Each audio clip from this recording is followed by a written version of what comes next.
రైతు బంధువులకి నమస్తే. మీరు చూస్తున్న మనపల్లె మన పంట యూట్యూబ్ ఛానల్. నేను మీ సునీల్. ప్రస్తుతం వ్యవసాయ రంగంలో రైతులు పక్క రైతుతో పోటీపడి రసాయన ఎరువులు అధికంగా మోతాదు మించి అయితే వాడుతున్నారు. దాని ప్రభావం పంటల దిగుబడిపై ఎక్కువగా కనపడుతుంది.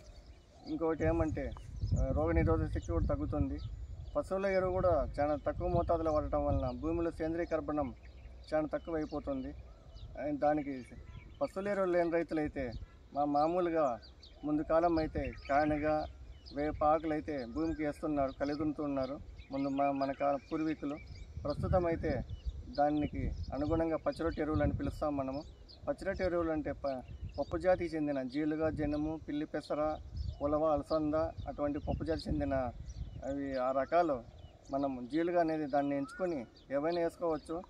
జీలుగా అయితే ఒక 12 ఇంకా 15 కిలోలు మనము భూమికి చల్లేసి ఆ చల్లే ముందు ఒక 50 కిలోలు సూపర్ వేసుకొని చల్లినారంటే ఆ వేర్లు బాగా అభివృద్ధి చెందుతాయి. అది జీలుగా వేసిన తర్వాత మధ్యలో ఒకసారి నీళ్ళు పెట్టుకున్నారంటే అది పూతకు వచ్చే సమయంలో భూమిలో కలిదునినారంటే అందులో వాతావరణంలోని నత్రజనిని రైజోబియం అనే బ్యాక్టీరియా సంగ్రహించి దానికి వేర్లు బుడిపలు వస్తాయి. ఆ బుడిపల్లో నత్రజనిని అయితే దాస్తుంది. ఖచ్చితంగా అయితే ఒక ఎకరాకి 8 ఇంకా 10 టన్నులు అయితే సేంద్రీయ పదార్థం లభిస్తుంది. భూమిలో సేంద్రీయ కర్బనం అధికంగా వృద్ధి చెందుతుంది. దయచేసి రైతులందరూ నేను చెప్పిన విషయాన్ని గమనించాల్సింది కోరిక.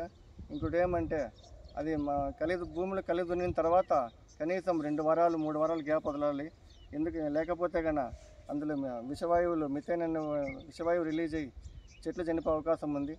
సూపర్ అని మళ్ళీ సూపర్ వేసుకొని బాగా కుళ్ళిన తర్వాత అయితే మొక్క అనేది నాటుకోండి.